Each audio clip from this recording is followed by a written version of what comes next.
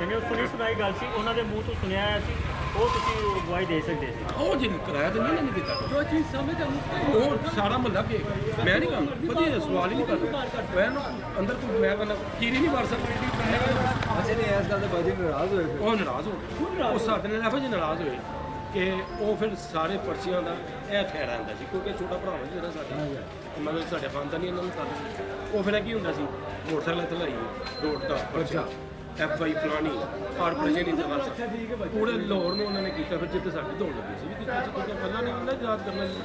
ਫਿਰ ਅਖੀਰ ਕੀ ਹੋਇਆ ਉਹਨੇ ਕਿਹਾ ਨਹੀਂ ਮੈਂ ਕਿਹਾ ਜੀ ਹੈ ਜੀ ਉੱਥੋਂ ਸਾਡੀ ਉਸ ਤੋਂ ਬਾਅਦ ਕੇਸ ਦਾ ਕੀ ਡੇਟ 2 ਸਾਲ ਪੁਰਾਣੀ 4 ਸਾਲ ਨਹੀਂ ਪਤਾ ਉਸ ਤੋਂ ਬਾਅਦ ਇਹਨਾਂ ਦਾ ਸਾਡਾ ਹੀ ਉਹ ਮੈਂ ਫਿਰ ਉਹਨਾਂ ਨੇ ਬਣਾਉਣਾ ਸੀ।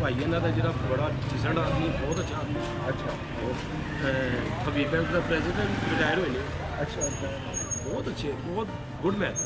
ਲੇਕਿਨ ਠੀਕ ਹੈ ਉਹਨਾਂ ਦੀ ਕੋਈ ਰਿਸ਼ਤੇਦਾਰੀ ਨੇ ਭੈਣਾਂ ਭਰਾਵਾਂ ਦੇ ਆਪਸ ਵਿੱਚ ਕਿੱਥੇ ਨਹੀਂ ਹੁੰਦੀ, ਸਾਰੇ ਘਰਾਂ 'ਚ ਹੁੰਦੇ। ਇਹਨਾਂ ਦਾ ਕੋਈ ਹੋਏਗਾ ਮਾਮਲਾ ਕੋਈ ਆਪਸ ਦਾ। ਮੈਂ ਕਿਹਾ ਭਾਜੀ ਮਸਲਾ ਕੀ ਹੈ? ਉਹ ਮਸਲਾ ਕੋਈ ਨਹੀਂ, ਮੇਰੇ ਭਰਾ ਨੇ ਕੇਸ ਕੀਤਾ ਹੈ। ਮੈਂ ਕਿਹਾ ਤੁਹਾਡਾ ਭਾਈ ਜਿਹੜਾ ਕੁਝ ਮੈਂ ਨਹੀਂ ਕਿ ਤੁਸੀਂ ਹੋ ਨਹੀਂ ਸਕਦਾ। ਉਹ ਦੱਸਾ ਭਾਈ ਤੁਹਾਨੂੰ ਨਹੀਂ ਪਤਾ ਇਹ ਸਾਡੇ ਮਾਮਲਾ ਸੀ।